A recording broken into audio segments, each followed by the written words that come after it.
예배는 세상을 이기는 힘입니다. 할렐루야. 우리가 예배를 통해서 여러분 예배 시간에 졸지 마시고 말씀을 잘 듣기 바랍니다. 말씀을 들을 때 여러분의 영이 삽니다. 여러분의 삶이 복됩니다. 졸면 여러분의 말씀을 못 들으니까 영의 양식을 못 들으면 영의 양식을 못 먹으면 힘이 없어져요. 영적으로 여러분을 살기가 힘들어. 그러니까 졸지 마시기 바랍니다.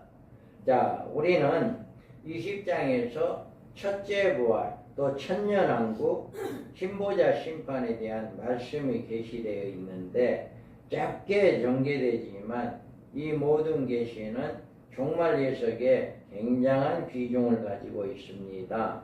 여기에서 천년왕국이란 분명한 언급이 없고 천년 동안 그리스도 더불어 왕노릇하리라는 말씀으로 표현되었기 때문에 천년왕국을 해석하는 일에 여러 가지 견해를 대두되고 있습니다. 그래서 전천년설과 무천년설 또 후천년설 그런 것들이 천년왕국기, 천년기설을 어떻게 해석하느냐 그 해석에 따라서 성경이 모든 문제가 잘못 해석되기도 하고 또 오해되기도 하고 또 남용되기도 하는 것입니다. 그러므로 우리는 여러분들이 천년설이 무엇인가 라고 하는 것을 한번 들어보시기 바랍니다. 자, 천년기세란 신학적 견해는요, 요한계시록을 해석하는 문제에 있어서 어떤 천년기설을 취하느냐에 따라 문제는 요한계시록뿐 아니라 성경 해석에 많은 영향을 끼치고 있기 때문에 이 천년기설에 대한 올바른 성경 지식이 있어야 한다. 성도들이라고 해서 이거 몰라서는 안 돼요. 이거 여러분 잘 알아야 해요. 그러면 먼저 후천년설이 뭐냐? 이 후천년설이라고 하는 것은 천년기설이라고 하는 것은 예수님이 오기 전에 전천년설이라고 하는 것은 예수님 오기 전에 이제 여기에서 후천년설은 예수님이 재림하기 이전에 이 땅에 천년왕국이 먼저 도래한다. 그러니까 천년왕국이 있기 전에 예수님이 온다라고 하면 전천년설이 되고 후천년설이라고 하는 것은 천년왕국이 먼저 이루어지고 난 다음에 예수님이 재림한다. 이것은 후천년설이 되는 거예요. 그래서 천년기설, 여기 후천년설이라고 하는 것은 예수님 오기 전에 천년왕국이 이미 이루어지고 난 다음에 예수님이 온다. 이렇게 이제 이야기합니다. 이 설은 간추린다면 이 세상의 복음의 전도로 말미암아 종국에 가서 온 세계가 복음화되어 성경이 말하는 바 의와 진리와 평화의 나라가 세워질 것이다. 그러니까 이 후천년설은 온 세계가 복음이 증거되어서 그 복음이 증거된 것이 바로 천년왕국이다. 이렇게 이야기하는 거예요. 아마 이 복음 전파가 계속되는 것으로 어느 시점에 이르면 온 세계가 복음화되어 그리스도의 나라가 이루어질 것이다 라고 가정하고 있어요. 그래서 그 나라가 성경에서 말하는 천년왕국으로 불러지고 있는 하나님의 나라다. 이렇게 주장하고 있습니다. 그러나 복음이 온 세상에 전파되어 있다 한다 할지라도 악의 존재는 결코 사라지지 않습니다.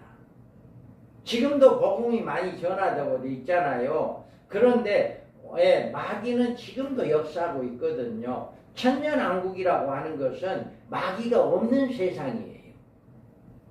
그런데 여기에서 후천년설이라고 하는 것은 복음이 온 세계에 전가돼 가지고 이제 복음이 편만해지는데 그래도 마귀는 있게 된다라고 하는 거예요.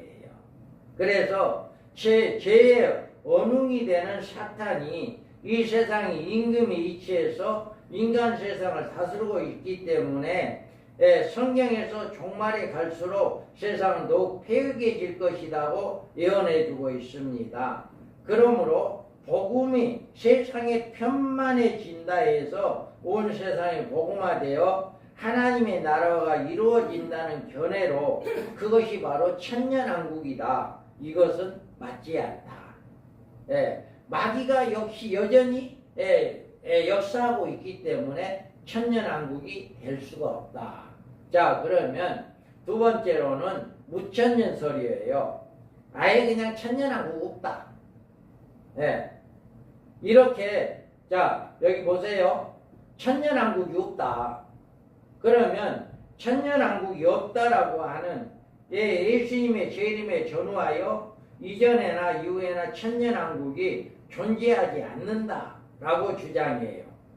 우리 한국의 보수주의 신학에 있어서 종말론에 처음에 역사적 전천년설부터 시작했는데 한국 보수주의 신학의 대부격인 박영용 박사나 박윤선 박사나 이 두 분은 똑같이 무천년설을 배경하고 역사적 전천년설을 취했어요.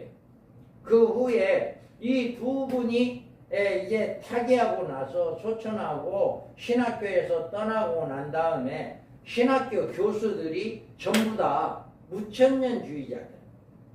미국에서 무천년주의를 배워가지고 와서 이제 그 무천년주의를 신학생들이 가르치는 거예요. 그러다 보니까 우리나라에도 지금 신학교를 나오는 목사님들, 젊은 목사님들 전부 다 무천년설이에요. 학교에서 무천년을 가르치고 있기 때문에 무천년설이라고 해요. 그래서 이들의 무천년설이 얼마나 잘못됐는가? 그 첫째 모순은 마귀의 1000년간 무적행의 결박을 신약시대의 마귀의 활동 제약이다. 이렇게 주장해요. 마귀를 분명하게 1000년 동안 무적행에 감금시킨다라고 성경은 이야기하고 있는데 이것을 뭐라고 해석을 하느냐? 이들은 이 복음을 증거하는데 마귀가 복음을 증거를 못하게 막고 있기 때문에 이 마귀를 잠시 동안만 복음을 증거하게끔 감금하고 있다. 이렇게 활동을 못하도록 묶어놓고 있다. 이렇게 이야기를 하는 거예요.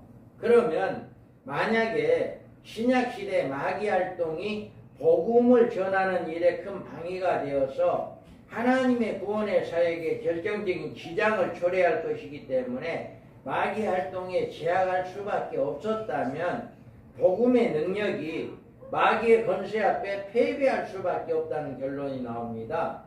결국은 마귀로 인해서 복음이 증거되어지고 안 증거되어지고 하는 그 마귀로부터 이렇게 이제 복음이 증거되고 안 되고 하는 이렇게밖에 없다.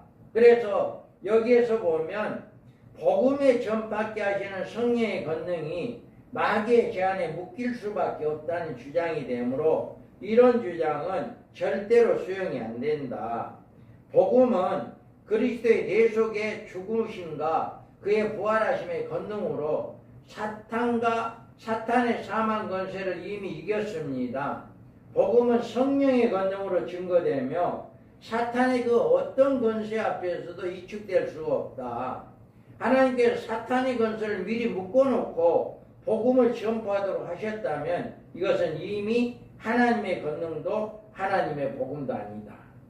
그러니까 이들은 사탄을 마귀를 이제 무적행에 감금했다라고 하는 것을 복음을 전하지 못하도록 이미 붙잡고 있는 것이다. 이렇게 해석을 해요. 그런데 그것은 맞지 않는 거예요.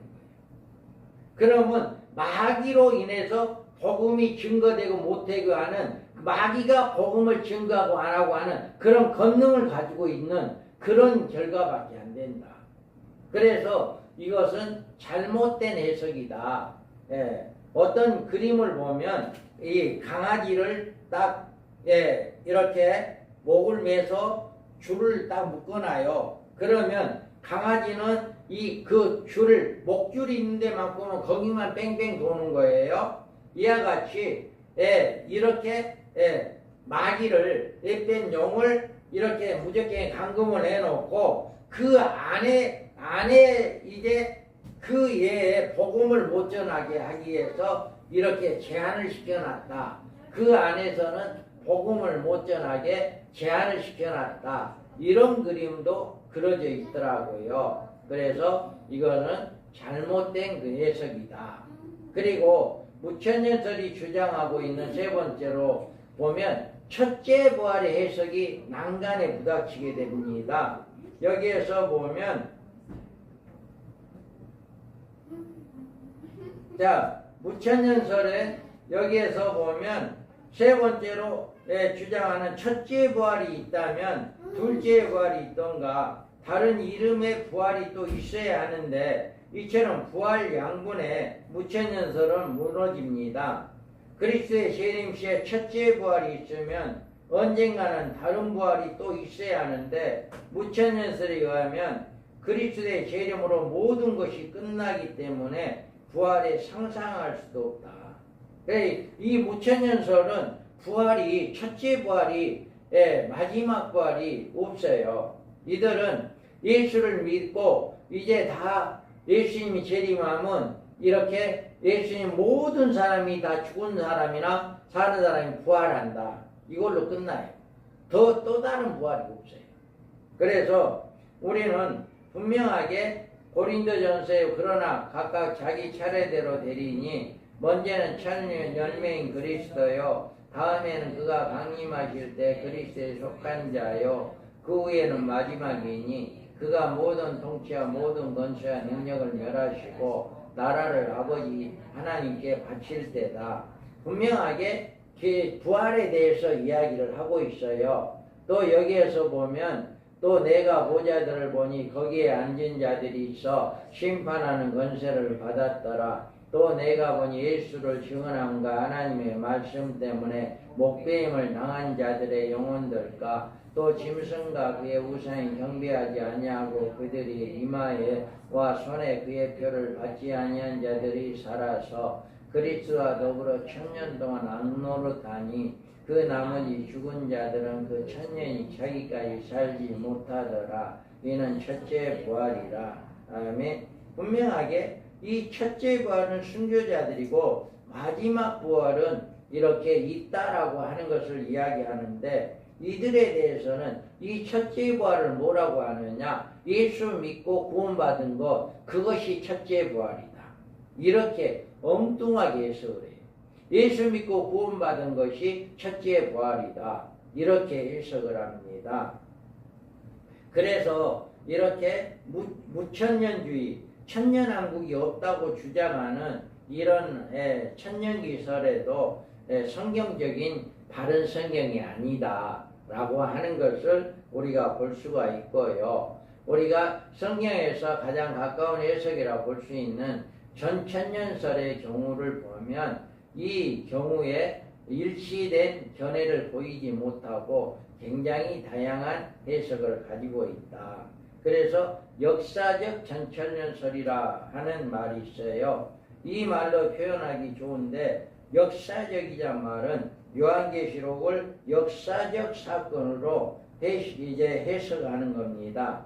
그러나 그 해석의 범위가 넓은데 요한계시록 문장을 상징적으로 적인 것으로 보는 사람들은 상징적 해석을 취하기 때문에 역사적인 해석이 아니고 또 세대주의 신학을 따르는 사람들은 세대주의 신학이 있다가 요한계시록을 해석하기 때문에 그들 역시 역사적이긴 하지만 세대주의 전천년설이다. 이렇게 해석합니다.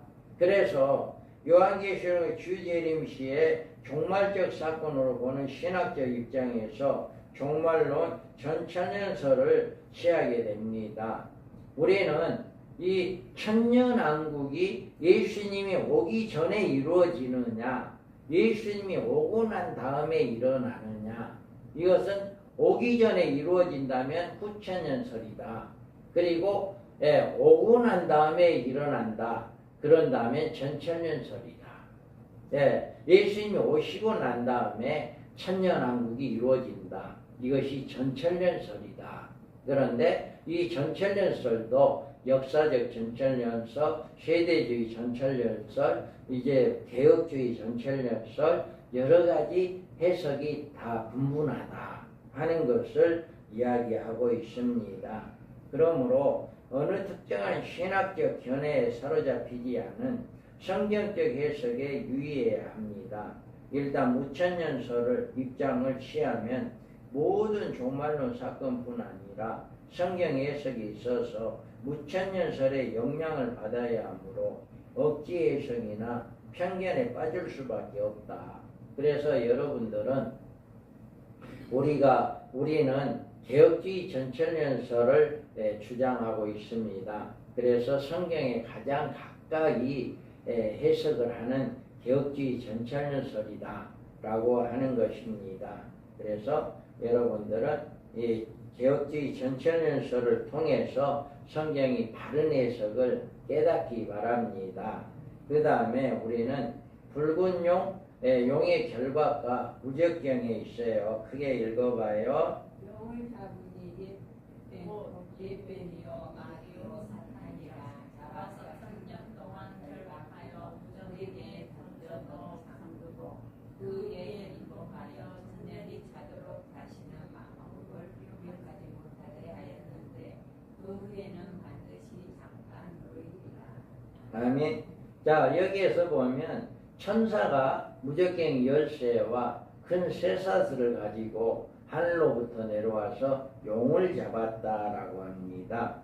만약 우리가 무천년설에 의해 이 말씀을 해석한다면 사도 요한이 이 계시를 받기 이전에 이미 이 사건이 성취되어야 했다. 왜냐하면 사탄의 결박이 복음 전파를 위한 사탄의 활동의 제약이라면 이 계시를 받을 당시에는 이미 복음이 폭넓게 전파되고 있었을 그런 시기였기 때문에, 그렇다면 사도 요한에게 온전한 계시를 주시기 위해 하나님께서 사탄을 결박해 놓은 상태에서 이 계시를 주셨다고 봐야 한다. 자, 이해가 됩니까? 자, 무천년설 주장은 복음 전파를 못하게 하기 위해서 일시 동안 이렇게 결박시켰다면 이 사탄의 결박이 이미 사도 요한이 그 당시에 이전에 이렇게 결박되어 있어야 한다. 이 말이에요. 할렐루야. 그래서 우리는 여기에서 보면 자, 용을 잡으니 에빼며 마귀 사탄이라 잡아서 천년 동안 결박하여 무적갱에 던져놓어 잠그고 그 위에 임봉하여 천년이 차도록 다시는 만국을 미혹하지 못하게 하였다. 아멘. 19장에서 주님이 아마겟돈 전쟁에서 적그리스도와 거짓 선지자를 잡아 산채로 불붙는 못에 던집니다. 자, 짐승을 잡히고 그 앞에서 표적을 행하던 거짓 선지자도 함께 잡혔으니 이는 짐승의 표를 받고 그의 우상이 경배하던 자들 표적으로 미워가던 자라. 이들이 산채로 유황 불 붙는 못에 던져지고, 아멘. 이와 같이 이제 짐승과 거짓 선지자가 산채로 유황 불못에 던져지고 난 다음에 이제 이렇게 에뱀 용을 잡아서 이렇게 무적갱에 던집니다. 그런데 여기에서 이들이 이 땅에 쫓겨진 때가 언제냐? 자, 큰 용이 내쫓기니 에뱀 곧 마귀라고도 하고 사탄이라고도 하며 온 천하를 깨는 자라. 그가 땅으로 내쫓기니 그의 사자들도 그와 함께 내쫓기니라. 아멘. 이와 같이 하늘에서 전쟁이 일어납니다. 그런데 에뱀 용이 전쟁에서 패배합니다. 그래서 더 이상 이제 하늘에 있을 수가 없으니까 내쫓겨요. 그래서 내 쫓김을 받고 이 땅에 와서 땅에서 이제 예수 믿는 사람들을 핍박하는 그 일을 하게 됐는데 이들이 바로 짐승인 적그리스도와 거짓 선지자 하나가 되어서 하나님의 교회를 핍박하고 온 인류의 666 통치에 강행하며 자신을 하나님으로 섬기게 함으로 짐승의 표를 받게 한 것입니다. 그러나 종국에 가서 적그리스도도 거짓 선지자도 함께 재림하시는 주님에 의해 생포되어 유황불 붙는 못에 던져지고 용만 혼자 이제 애롭게 남게 되었는데 용은 영적 존재이므로 또 다른 조치가 필요했기 때문에 아마겟돈 전쟁 후에 천사로 하여금 결박해 하여 무적경에 1000년간 던져넣게 된 것입니다. 자, 그래서 자 여기 졸지 말고요 보셔요. 자, 그래서 무적경이란 아구소스로 깊이를 알 수 없는 심령이란 뜻입니다. 그래서 영계의 감옥이라 하는 이런 의미가 있고 음부의 뜻으로 씌어져 있습니다. 이것은 무시무시하며 강대한 어떤 장수란 의미를 가지고 있습니다. 이것은 원래 악령들이 갇혀있는 악령들의 감옥입니다. 그래서 9장에 이 무적경에 속히 이제 속에 갇혀있던 악령들이 세상으로 올라오는 사건이 일어나고요. 또 여기 귀신들이 무적경으로 들어가라 하지 마시기를 강구하더니 이렇게 예수님에게 군대 귀신이 강구하기를 우리를 무적경에 들어가지 않게 해달라 라고 이렇게 이야기합니다. 그러므로 이 악령들이 첫째야 시기에 지상으로 올라와 그 이마에 입맞지 아니한 자들에게 대한 핍박이 있게 되는데 이 핍박은 첫째하라고 부릅니다. 그리스도의 재림으로 새로운 시대 그리스도의 그의 나라 천년왕국이 세워질 때 악령들의 존재가 필요치 않습니다. 이 나라에 회복된 에덴이기 때문에 온 사회가 화평과 사랑과 여호와를 경외하는 지식으로 충만한 시대가 됩니다. 죄악도 유혹도 없고 범죄함도 타락함도 있을 수 없습니다. 사탄과 그의 무리가 모두 결박된 채 1000년간 무적경에 갇히게 됩니다. 그렇기 때문에 이와 같이 무적경에 악령이 갇혀있는 곳에 이렇게 옛뱀 용이 갇히게 된다라고 하는 것입니다. 그렇다면 사탄이 결박하여 무적경에 던져 잠그고 잠그는 이유는 다시 만국을 미혹하지 못하게 하기 위해서입니다. 왜 이들을 적그리스도나 거짓 선지자와 더불어 유황불에 던지는 심판에서 제외되고 무적경 속에 결박한 채 가두어 두는가? 그것은 그들이 다시 한번 하나님의 구원 사역을 위해 사용할 일이 남아있기 때문입니다. 무적경에 던져넣어 잠그고 그 이에 임봉하여 천년이 차도록 다시는 만국을 미혹하지 못하게 하였는데 그 후에는 반드시 잠깐 놓이리라. 아멘. 이와 같이 잠깐 놓인다. 그런데 이 천년왕국이 끝나면요. 자, 천년이 참에 사탄이 그 옥에서 놓여 나와서 땅의 사방 백성국 곡과 마곡에 미혹하고 모아 싸움을 붙이리니 그 수가 바다의 모래 같으리라. 아멘. 자, 천년왕국이 끝날 즈음에 그가 석방하여 만국을 미혹하게 만드는 일이 남아 있습니다. 천년왕국에 태어난 2세들을 미혹하게 하므로 택자와 불택자를 갈라놓는 이런 일을 하게 된다. 이 천년왕국에서 태어나는 아이들 있잖아요. 이 아이들은 하나님의 은혜를 잘 몰라요. 그래서 이 택자와 불택자, 마귀에 미혹당하는 자가 있게 된다. 또 그들을 미혹하는 마귀가 불과 유황의 못에 던져지니 거기에는 그 짐승과 거짓 선지자도 있어 세세토록 밤낮 괴로움을 받으리라. 아멘. 이와 같이 그들에게 옛뱀 용이 미혹을 해서 곡과 마곡의 전쟁이 일어납니다. 그래서 미혹당한 자들을 하늘에서 불이 나와서 완전히 살라버리는 그런 일이 있게 되고, 이제 옛뱀 용 마귀는 이제 짐승인가 거짓 선지자가 가 있던 그 불못 유황 불못에 거기에 던져서 그곳에서 영원토록 고통을 받게 되어지는 이런 역사가 있게 되어진다 라고 하는 것을 이야기합니다. 우리는 요한계시록이 하나의 안전한 문장임을 명심하고 성경 곳곳에 널리 있는 종말적인 사건들을 다른 사건과 연계된 단편적인 사건을 제시한 것이기 때문에 어느 한 곳의 종말적인 사건을 가지고 종말론 전반적인 면을 해석하라고 하면은 안 됩니다. 이런 단편적 사건들을 한 곳에 모아 조직적으로 말씀해 주신 계시가 요한계시록입니다. 요한계시록은 얼마나 세밀하고 완벽한지 감해도 안 되고 더해도 안 되는 경종을 주고 있습니다. 천년왕국은 상징적으로 만들어 놓은 공상적인 나라가 아닙니다. 신기루처럼 가상적인 나라도 아닙니다. 우리는 이제 얼마 후에 우리들 앞에 성큼 다가올 이런 사실을 분명히 바라볼 수 있어야 합니다.